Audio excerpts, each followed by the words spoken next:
거친 세파에서 실패했거든 그 손 못 잡은 만져라 고대니 하다가 힘을 얻으리 그 손 못 잡은 만져라 그 손 못 잡은 만져라 그 손 못 잡은 만져라 주가 널 지키며 인도하시리 그 손 못 잡은 만져라 내가 어둠 속을 걸어갈 때면 그 손 못 잡은 만져라 내가 주 빛에서 길이 살리라 그 손 못 잡은 만져라 그 손 못 잡은 만져라 그 손 못 잡은 만져라 주가 널 지키며 인도하시리 그 손 못 잡은 만져라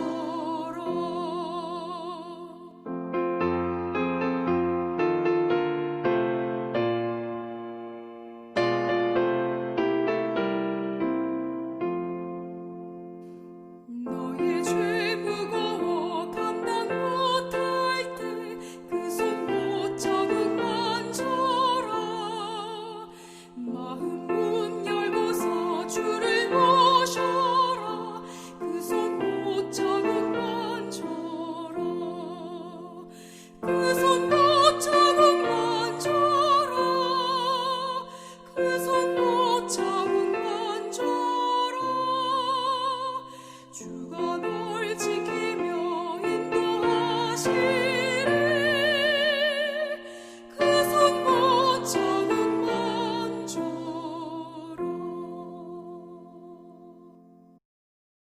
사랑하는 타코마 교회 성도 여러분, 그리고 전 세계 여러 나라에서 유튜브와 팟빵을 통해 이 말씀을 경청하는 청취자 여러분, 안녕하십니까? 오늘 이 저녁 다시 하나님의 말씀을 가지고 여러분들을 만나 뵙게 됨을 기쁘게 생각합니다. 스가랴서에는 총 몇 번의 환상이 나타난다고 했죠? 8개의 환상이 스가랴서에 등장합니다. 그동안 우리가 지금까지 7개의 환상을 연구를 했습니다. 그리고 그 8개의 환상 중에서 마지막 환상이 스가랴 6장 1절부터 8절까지 나오는데 일명 이 환상을 네 병거와 말들에 대한 환상이라 그리 불러요. 이 환상의 내용은 이스라엘을 괴롭힌 나라들과 땅에 있는 모든 나라들에 임하는 하나님의 심판에 대한 것입니다. 그런데 이 8번째 환상, 스가랴 6장 1절부터 8절에 나오는 8번째 환상은 첫 번째 환상하고 연결돼요. 그 첫 번째 환상을 오늘 우리가 살피면서 그것과 관계되는 내용들을 함께 연구를 하겠습니다. 우선 스가랴 1장 8절로 11절요. 내가 보니 밤에 한 사람이 붉은 말을 타고 골짜기 속 화석류 나무 사이에 섰고 그 뒤에는 붉은 말과 자줏빛 말과 백마가 있기로 내가 말하되 내 주여 이들이 무엇이니까 하니 내게 말하는 천사가 내게 이르되 이들이 무엇인지 내가 네게 보이리라 하니 화석류 나무 사이에 선자가 대답하여 이르되 이는 여호와께서 땅에 두루 다니라고 보내신 자들이니라. 그들이 화석류 나무 사이에 선 여호와의 천사에게 말하되 우리가 땅에 두루 다녀 보니 온 땅이 평안하고 조용하더이다 하더라. 아멘. 여기 여호와께서 땅에 보낸 자들이 돌아와서 보고한 내용이 11절입니다. 11절 마지막에 보면은 우리가 땅에 두루 다녀 보니 온 땅이 평안하고 조용하더이다. 일견 우리가 이 내용을 들으면은 온 땅이 평안하고 조용하다. 긍정적인 이야기잖아요. 그런데 여기 온 땅은 그동안 하나님의 백성들을 박해하고 핍박했던 주변 국가들을 의미해요. 그런데 하나님의 백성들은 지금 어떤 상태에 있어요? 하나님의 성전을 짓기 위해서 고통을 당하고 있는데 반대를 당하고 주변 이방 민족들에게 어려움을 당하고 있는데 하나님을 믿지 않는 악인들과 그 주변 나라는 번영하고 평안하고 조용하다는 이야기. 이러한 모습을 보고 이스라엘 백성들은 갈등을 겪습니다. 그러면 이스라엘 백성들의 갈등을 겪은 그것은 그들만의 고민과 갈등이 아니고 각 시대의 하나님의 백성들이 동일한 유사한 갈등을 경험했어요. 일반적으로 우리가 알기는 하나님께 순종하면 복을 받고 불순종하면 벌을 받는다는 것이 일반적인 우리의 상식이고 성경의 가르침이에요. 그런데 현실은 항상 그렇지 않은 것처럼 보입니다. 그래서 그러한 모습을 보면서 신앙인들이 갈등을 겪어요. 모순된 현상 앞에서 괴로움을 고뇌하고 괴로움을 느낀다는 거예요. 하나님의 백성이 어려움을 당하고 반면에 하나님을 믿지 않는 사람들이 번영하고 형통하는 현실, 이런 모순된 현실과 상황을 우리가 어떻게 성경적으로 이해해야 하는가? 그래서 오늘은 의인의 고난과 악인의 번영에 대한 성경적 이해, 이런 제목으로 말씀을 좀 살펴보겠습니다. 오늘은 스가랴 6장 1절부터 8절에 나오는 마지막 환상을, 그 심판을 제대로 이해하기 위한 기초 작업으로 의인의 고난과 악인의 번영에 대해 성경이 어떻게 가르치는지를 먼저 이해하고 다음 시간에 6장 1절부터 8절에 대한 내용을 자세히 연구를 하겠습니다.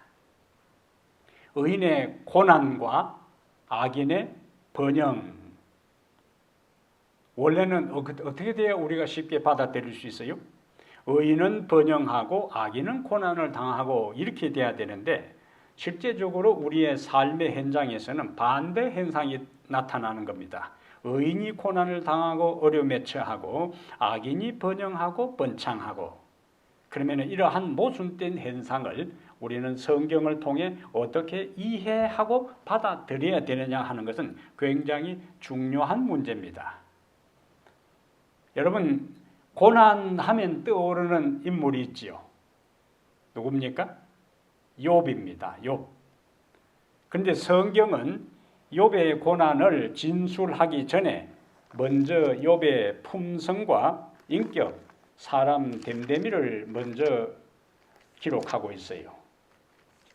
욥기 42장까지 되는 긴 그 책 가운데 그 고난이 시작되기 전에 욥의 상황을, 이렇게 욥이 어떤 사람인가 하는 것을 욥기서가 시작하자마자 이렇게 설명해요. 욥기 1장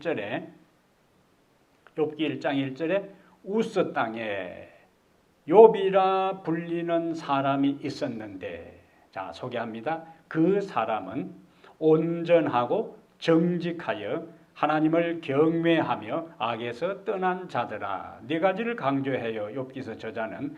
욥은 어떤 사람인가? 온전했고, 그 다음에는요 정직했고, 그 다음에 세 번째는 하나님을 경외했고 악에서 떠난 자들아.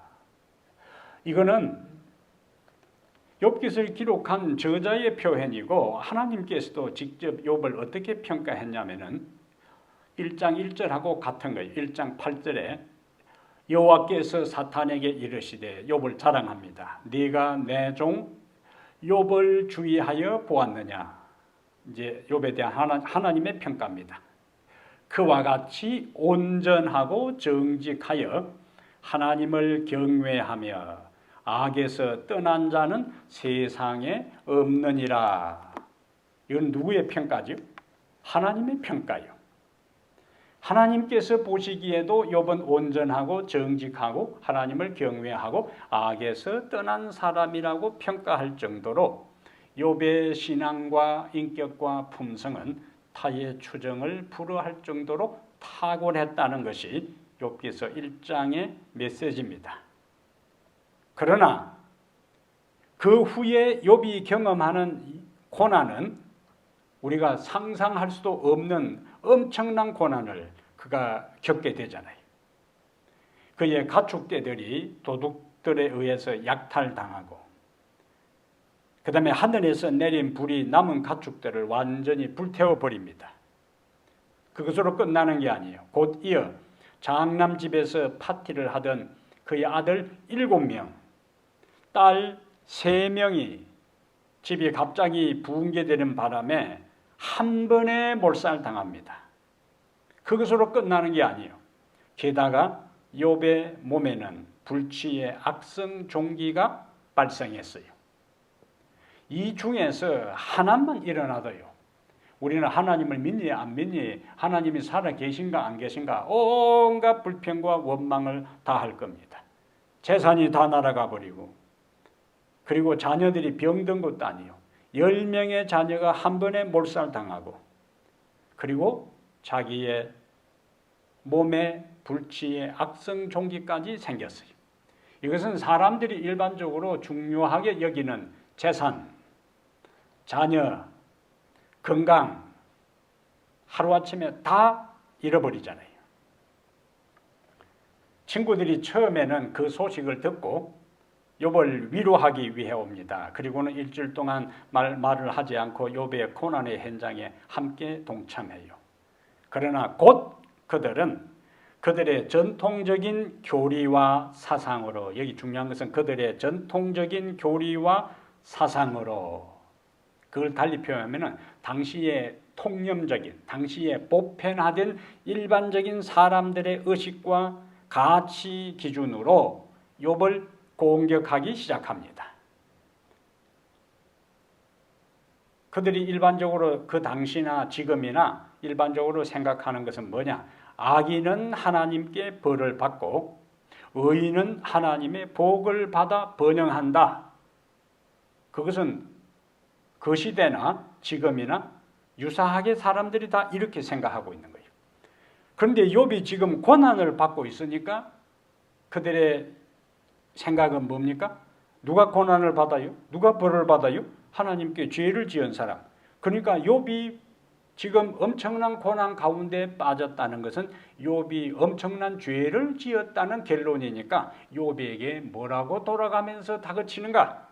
하나님께 범죄했으니까 너가 지금 벌을 받는다. 그러니까 너가 다시 회복하려면 회개하라. 이것이 친구들의 공통적인 주장이에요. 이것은 현세적 인과응보 사상에 기초한 이야기였어요. 이걸 우리가 상선벌악이라 그래요. 착한 사람에게 상을 주고 악한 사람에게 벌을 주고, 천주교회의 4개의 핵심 교리 가운데 이것이 하나입니다. 상선벌악. 착한 사람은 상을 받고 악한 사람은 벌을 받고. 이 말은 맞는 말입니까? 틀린 말입니까? 이 말은 궁극적으로는 맞는 말이지만은 현세에는 항상 이 말대로 되는 게 아닌 겁니다. 악인이 어떤 상황엔 악인의 운명, 친구들이 이해하는 악인들의 운명에 대한 것들을 우리가 이 친구들이 어떤 사고, 어떤 가치관을 가지고 욥을 공격하는가 하는 것을 좀 보겠어요. 악인들에 대한 친구들의 개념 이해입니다. 욥기 15장 20절 오늘 말씀을 좀 하나하나 직접 찾겠습니다. 욥기 15장 20절에 그 말에 이르기를 악인은 그의 일평생의 고통을 당하며 포학자의 횟수는 정해졌으므로, 여기에 엘리바스의 욥의 친구 엘리바스의 기본적인 악인에 대한 이해는 악인은 그의 일평생에 뭐 한다고요? 고통을 당한다. 이게 엘리바스의 기본적인 악인에 대한 이해예요. 그 다음에 24장에는 욥기 24장 29절에 욥기 24장 24장 대신에 18절로 가겠어요. 욥기 18장 5절부터 보면은 이제 빌닷이라는 욥의 친구가 욥을 공격할 때 악인에 대한 이해를 어떻게 하고 있는가, 악인의 운명은 어떻게 된다고 생각하고 있는가 하는 것이 18장 5절부터 나와 있어요. 자, 보겠습니다. 악인의 빛은 꺼지고 그의 불꽃은 빛나지 않을 것이요 그의 장막 안에 빛은 어두워지고 그 위에 등불은 꺼질 것이요 그의 활기찬 걸음이 피곤하여지고 그가 미련한 꾀에 스스로 빠질 것이니 이는 그의 발이 그물에 빠지고 올가미에 걸려들며 그의 발 뒤꿈치는 덫에 치이고 그의 몸은 올무에 얽힐 것이며 그의 잡을 덫이 땅에 숨겨져 있고 그를 빠뜨릴 함정이 길목에 있으며, 계속 악인들에게는 이런 일이 일어난다는 것을 지금 강조하는 겁니다. 그 다음에 12절에 그의 힘은 기근으로 말미암아 쇠하고 그의 곁에는 재앙이 기다릴 것이며 13절에 질병이 그의 피부를 삼키리니 곧 사망의 장자가 그의 지체를 먹을 것이며, 반복해서 뭡니까? 그 다음에 19절에 그는 그의 백성 가운데 후손도 없고 후예도 없을 것이며 그가 거하던 곳에는 남은 자가 한 사람도 없을 것이라. 21절에 참으로 불의한 자의 집이 이러하고 하나님을 알지 못하는 자의 처소도 이러하니라. 이것이 욥의 친구들이 생각하는 악인들의 운명이에요. 그 다음에 20장에는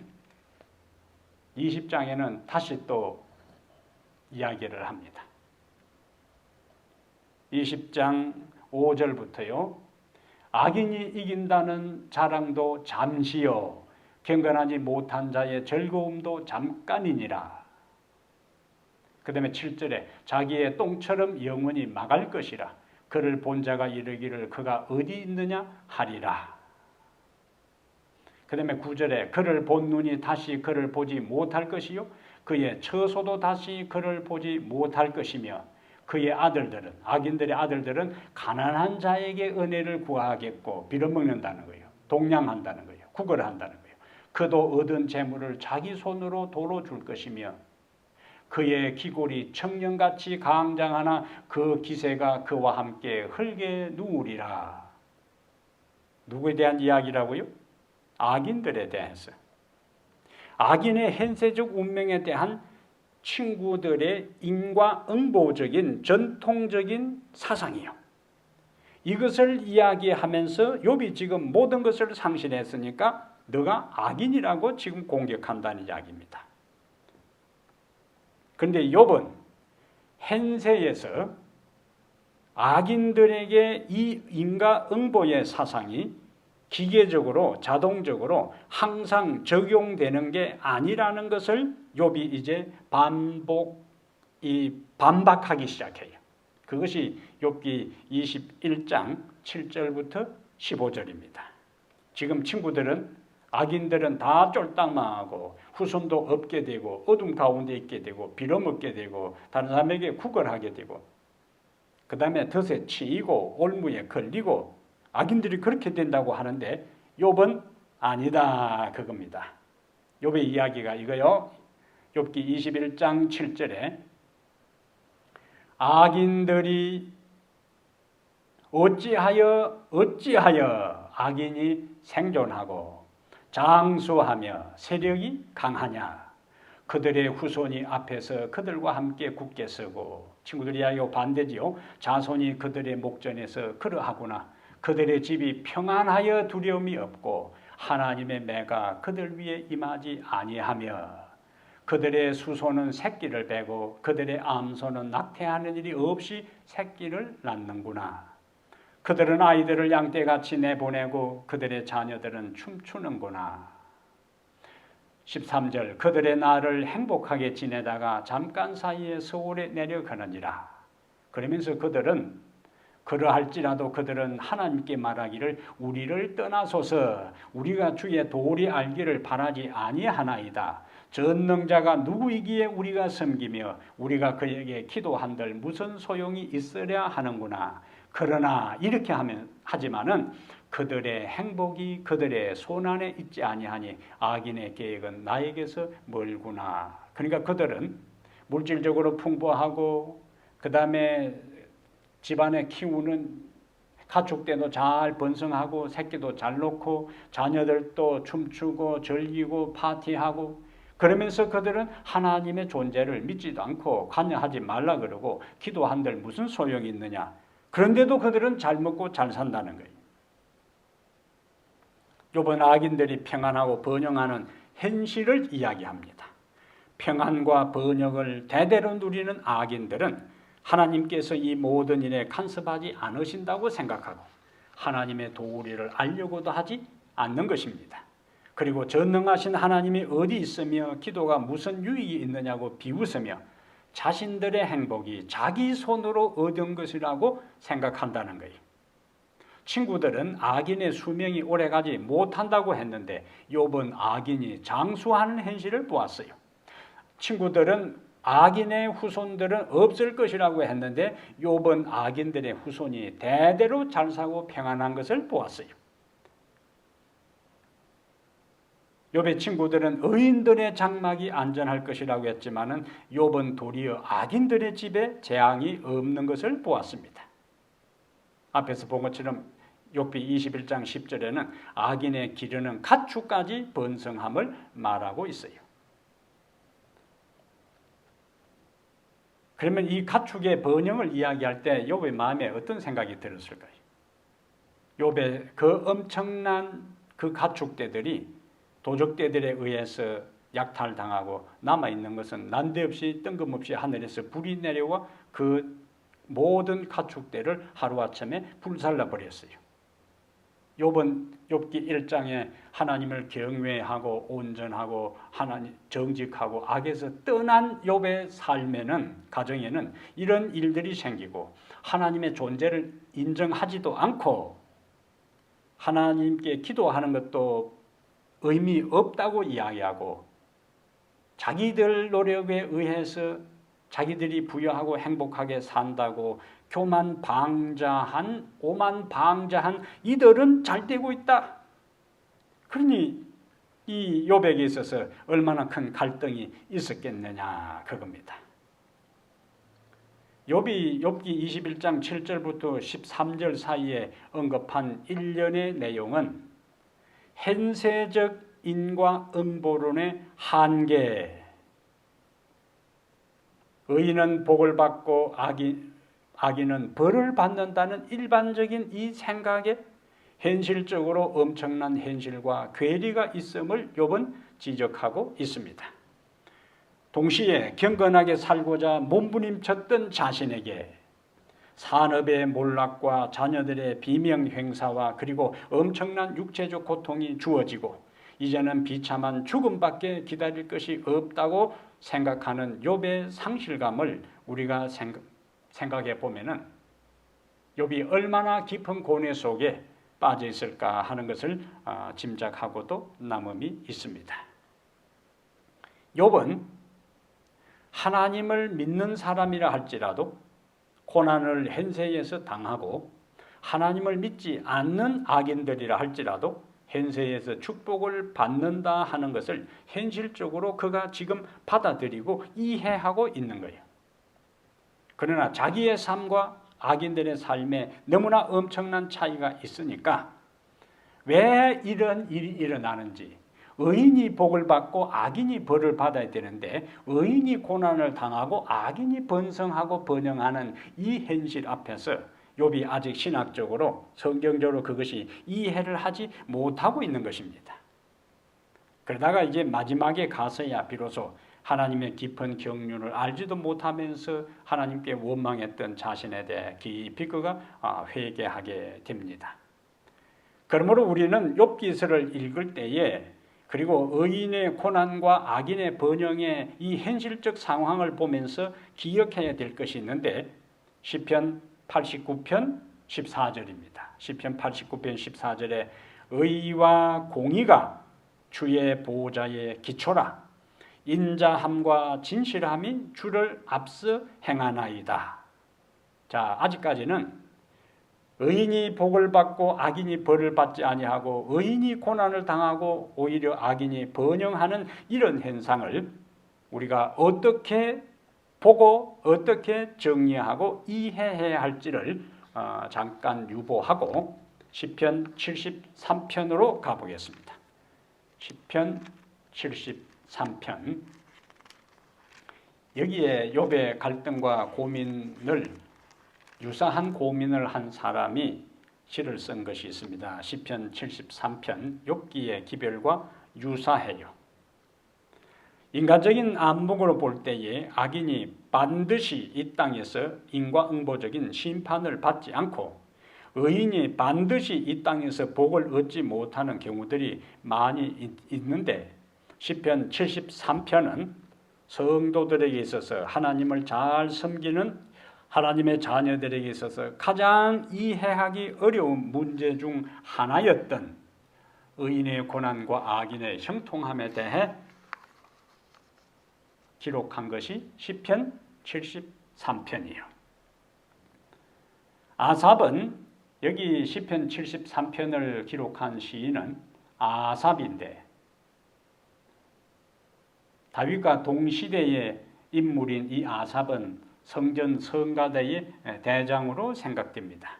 자, 이 아삽은 깨끗한 마음을 가지고 죄를 짓지 않게 노력하며 살았어요. 그러면 정결한 마음을 유지하며 말씀대로 살려고 노력하는 의인이 항상 형통해야 할 것 같은데 1절입니다. 하나님이 시편 73편 1절에 하나님이 참으로 이스라엘 중 마음이 정결한 자에게 선을 행하시나 이 기대한 거예요. 정결한 마음을 유지하며 말씀대로 살려고 노력하면은 의인이 하나님의 형통을 경험해야 될 것이라. 그런데 현실은 오히려 교만하고 악한 자가 더 형통하고 평안과 부귀를 누리는 것 같았습니다. 73편 3절에 이는 내가 악인의 형통함을 보고 그 다음에 4절에 그들은 죽을 때에도 고통이 없고 그 힘이 강건하며 일반 사람들이 당하는 고난이 그들에게는 없고 사람들이 당하는 재앙도 그들에게는 없나니 누구에게? 아삽이 보니까 악인들에게.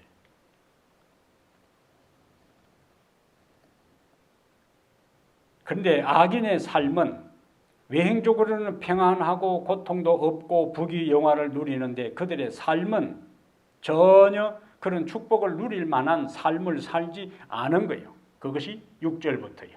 그러므로 교만이 그들의 목걸이요 강포가 그들의 옷이며 살찜으로 그들의 눈이 솟아나며 잘 먹었기 때문에 살이 쪄서 그런 거예요.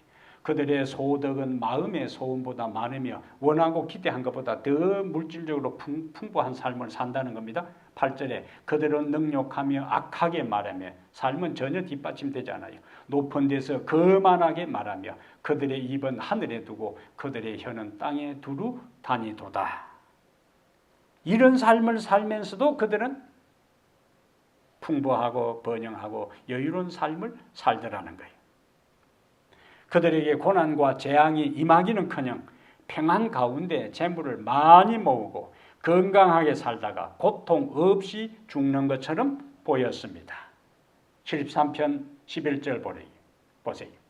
말하기를 하나님이 어찌하랴 지존자의 지식이 있으라 하는도다. 그러면서 악인들의 현재의 형편을 이렇게 이야기해요. 볼지어다 이들은 악인들이라도 항상 평안하고 재물은 더욱 불어나도다. 그런데 의인인 자신은 순결하고 정결하게 열심히 살았던 자신은 어떤가? 73편 14절에 나는 종일 재난을 당하며 아침마다 징벌을 받았도다. 이것을 본 아삽은 경건한 삶에 대한 회의에 빠지며 고민하며 갈등하기 시작합니다. 왜 악인은 번영하는데 의인이 고통을 당하는가? 아삽은 이 문제를 풀어보려고 깊이 생각해 보았지만 알 수가 없었습니다. 그래서 이로 인해서 73편 2절에 나는 그에 넘어질 뻔하였고 실족할 뻔했다는 거예요. 나의 걸음이 미끄러질 뻔하였으니 시험에 들었다는 겁니다. 그래서 그는 자신이 지금까지 정직하고 진실하게 살려고 했던 것을 헛되게 살았다고 평가해요. 73편 13절에 내가 내 마음을 깨끗하게 하며 내 손을 씻어 무죄하다 한 것이 실로 헛되도다. 시인 아삽은 악인이 형통하고 잘되는 모순된 현실을 바라보며 심한 고뇌에 빠집니다. 그것이 16절이요. 73편 16절에 내가 어쩌면 이를 알까 하여 어쩌면 이를 무엇에 대해서요? 뭘 알고 싶었어요? 왜 의인이 고난을 당하고 악인이 번영하는가? 이 현실적 모순 앞에서 자기는 열심히 성실하고 진실되고 거룩하게 사는데 악인들은 그렇게 살지 않아도 번영하고 자기는 14절에 표현한 것처럼 종일 재난을 당하며 아침마다 징벌을 받는 이 충돌되는 이 모순된 현실을 어떻게 이해할 것인가? 16절 내가 어쩌면 이를 알까 하여 생각한 적 그것이 내게 심한 고통이 되었더니 해답이 없었다는 거예요. 골치만 아팠다는 겁니다. 무언가 뚜렷하게 명확하게 뻥 뚫리는 이런 시원한 해답을 얻어야 되는데 의인과 악인을 구분하시는 하나님의 공의에 비춰볼 때 모순처럼 보이는 이 현실 앞에 그는 좌절하게 됩니다. 그러다가 73편 17절에 하나님의 성소에 들어갈 때에야 그들의 종말을 내가 깨달았도다. 그 문제를 어디 가서 해결했다는 겁니까? 자기의 심령을 짓누리는 현실과 하나님의 말씀의 약속과의 충돌되고 모순되는 이 현실을 바라보며 하나님의 공의가 어디에 있는가, 하나님의 약속이 어디에 있는가 하고 모순된 현실 앞에 고민하다가 성소에 들어갈 때에야 그들의 종말을 내가 깨달았도다. 성소에 들어가면서 그 고민이 갑자기 해결되었다는 거예요. 그 골치 아픈 문제, 풀 수 없는 수수께끼가 답을 얻었다는 거예요. 그러면 하나님의 성소에 들어갔을 때 그들의 종말을 깨달았다고 했는데 성소에 들어가서 하나님께 기도하고 말씀을 묵상하는 가운데 그가 깨달은 것이 뭡니까? 악인들의 종말이다. 악인들의 종말. 비록 그들이 세상에서는 형통하게 살고 고통 없이 평안하게 죽는다고 할지라도 결국은 하나님의 심판을 받아 멸망하게 된다는 그들의 종말에 대한 것을 깨달았을 때에 현실적인 이 모순 앞에 고뇌했던 자신의 마음의 갈등이 다 해소되었다고 그가 고백을 하고 있습니다. 그래서 18절 19절에 주께서 참으로 그들을 미끄러운 곳에 두시며 파멸에 던지시니 19절 그들이 어찌하여 그리 갑자기 황폐되었는가 놀랄 정도로 그들은 전멸하였나이다. 그들의 결국입니다. 악인의 결국이요.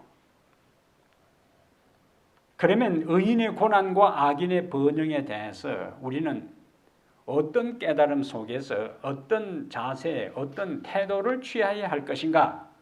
여기 73편인데 거꾸로 37편, 시편 73편에서 이제 아삽이 깨달은 그 진리가 반대로 37편 다윗의 시 가운데 이제 우리에게 어떻게 이 모든 것을 종합적으로 이해해야 할지를 가르쳐 줍니다. 시편 37편에 자, 아삽이 성소에 들어가서 뭘 깨달았다고요? 악인의 종말. 자, 다윗은 시편 37편 2절에서 악인의 종말을 이렇게 기록하고 있습니다. 시편 37편 2절 그들은 악인들입니다. 그들은 풀과 같이 속히 배임을 당할 것이며 푸른 채소같이 쇠잔할 것이미로다. 다시 9절에 진실로 악을 행하는 자들은 어떻게 된다? 종말 끊어질 것이나 여호와를 소망하는 자들은 땅을 차지하리로다. 10절에 잠시 후에는 악인이 없어지리니 그들의 종말입니다. 네가 그곳을 자세히 살필지라도 없으리로다. 앞에서 우리는 아삽의 갈등이나 우리 주변의 상황을 보면 악인이 오히려 득세하고 형통하며 떵떵거리고 사는 것을 보았습니다.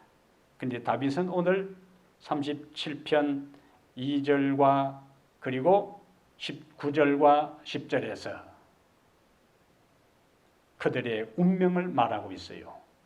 그러니까 우리는 어떻게 해야 되는가? 7절, 37편 7절에 여호와 앞에 잠잠하고 참고 기다리라. 자기 길이 형통하며 악한 꾀를 이루는 자 때문에 뭐 하지 말라고요? 불평하지 말라. 그러므로 우리가 첫 번째 기억할 것은 의인의 고난과 악인의 번영에 대한 우리가 성경적으로 이해해야 할 첫 번째 메시지는 악인들은 반드시 필패, 반드시 그들의 종말이 끝난다는 거예요. 망한다는 거예요. 그럼 반대로 의인들은 어떻게 되는가? 악인들은 필패하고 의인들은 필성하는데 37편 11절에 그러나 온유한 자들은 땅을 차지하며 풍성한 화평으로 즐거워하리로다. 그 다음에 16절에 의인의 적은 소유가 악인의 풍부함보다 낫도다. 악인의 팔은 부러지나 의인은 여호와께서 붙드시도다. 24절에 그는 넘어지나 아주 엎드러지지 아니하면 여호와께서 그의 손으로 붙드심이로다. 의인들에 대한 하나님의 약속이요. 하나님께서 이런 의인들에 대해서 약속을 하고 있으니까 37편 1절에 악을 행하는 자들 때문에 불평하지 말며 불의를 행하는 자들을 시기하지 말지어다. 그리고 아까 8절에 분을 거치고 노를 버리며 불평하지 말라. 오히려 악을 만들 뿐이라. 첫 번째, 지혜로운 성도의 자세, 의인의 고난과 악인의 번영에 대한 우리의 기본적인 자세는 불평하지 않기.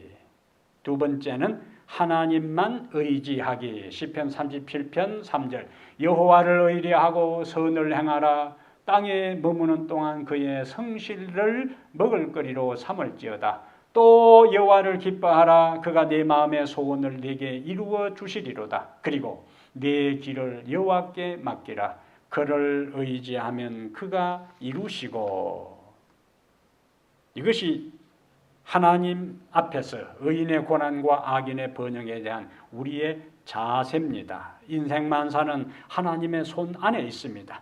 흥하고 망하는 것, 살고 죽는 것, 모든 것이 하나님의 섭리 속에 있습니다.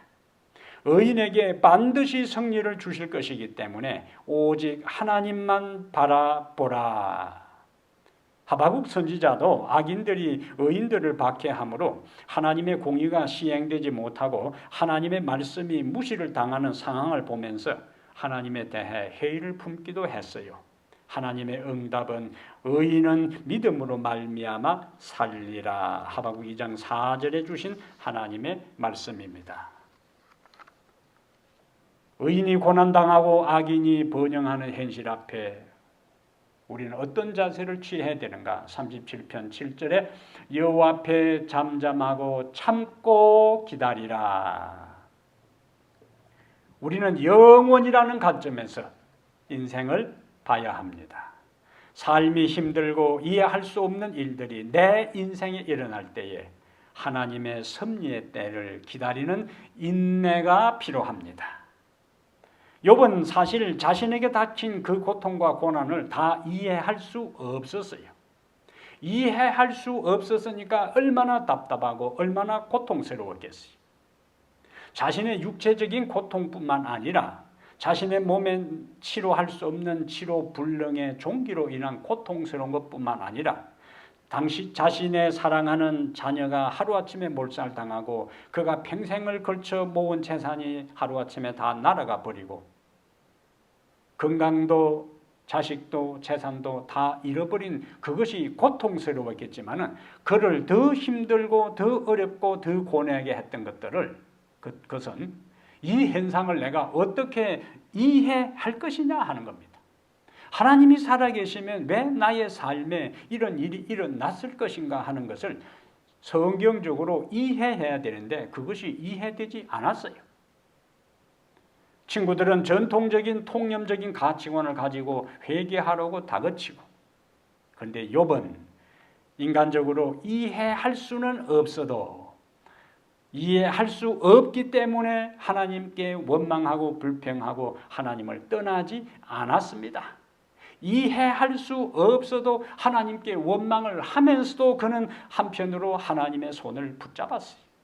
그리고 인내했습니다. 하나님께서 욥의 말년에 복을 주셨어요. 고난을 보상해 주었습니다.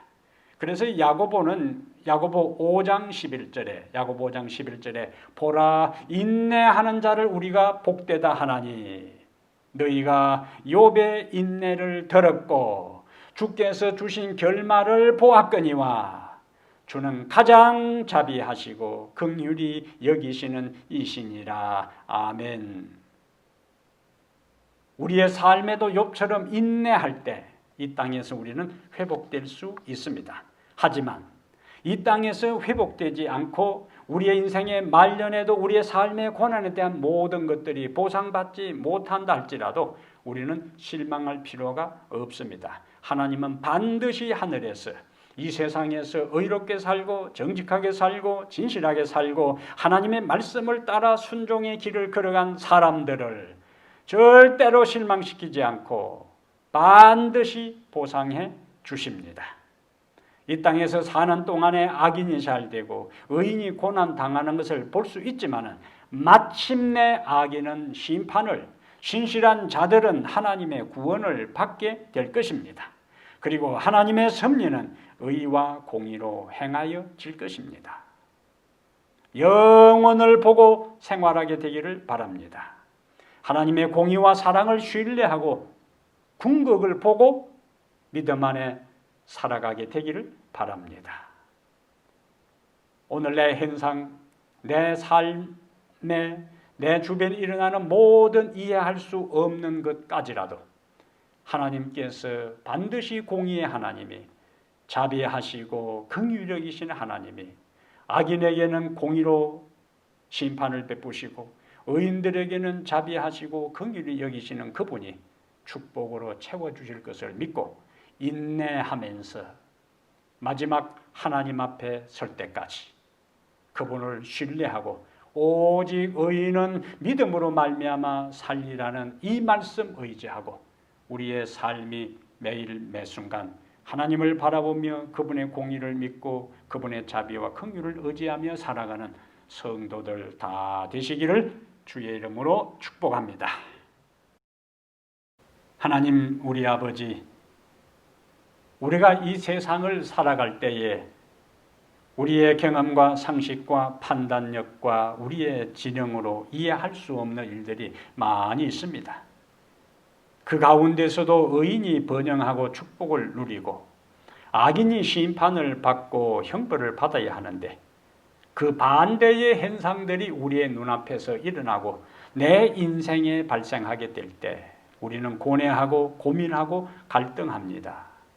하나님 오늘 말씀을 통하여 의인이 고난을 당하고 악인이 번영하는 이 현실 앞에서도 아삽이 성소를 찾았던 것처럼 그곳에 가서 하나님 앞에 엎드려 해답을 간구했을 때에 하나님께서 악인의 종말을 그에게 깨우쳐 주심으로 그를 괴롭고 그를 힘들게 하고 그를 짓눌렀던 숱한 고뇌와 삶의 문제들이 깨끗하게 분명하고 명확하게 해결됨을 보았습니다.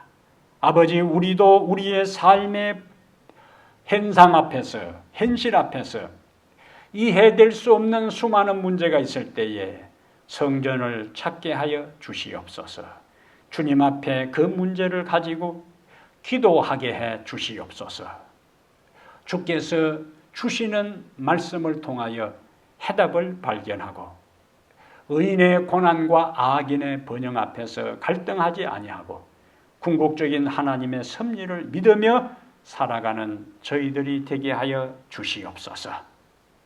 비록 이 땅에서 내 인생에 하나님의 말씀을 따라 산 것에 의해서 보상을 받지 못한다 할지라도 하나님은 절대로 우리를 섭섭하게 하지 아니하시고 마침내 하나님 앞에 서는 그때에 우리가 흘린 눈물보다 우리가 쏟은 한숨보다 우리가 주님을 위해서 헌신한 희생과 고난과 고생보다 수백 배, 수천 배, 수만 배의 보상으로 우리의 모든 것에 갚아주실 하나님, 자비하시고 긍휼이 풍성하신 하나님을 신뢰하며 믿음으로 살아가게 해 주시옵소서. 우리의 사랑하는 성도들 가운데 고난당하고 시련 중에 있는 영혼들이 있습니까? 이 방송을 듣는 하나님의 백성들 가운데 갈등과 고민 중에 있는 사람들 있습니까? 성소를 찾아 주님께 간구하게 하시고 주님 주신 해답을 얻게 하시고 하바국에게 주었던 주님의 말씀대로 오직 의인은 믿음으로 말미암아 살리라는 말씀 의지하고 인생을 살아가게 해 주시옵소서. 우리 주 예수님 이름으로 간절히 기도하옵나이다. 아멘.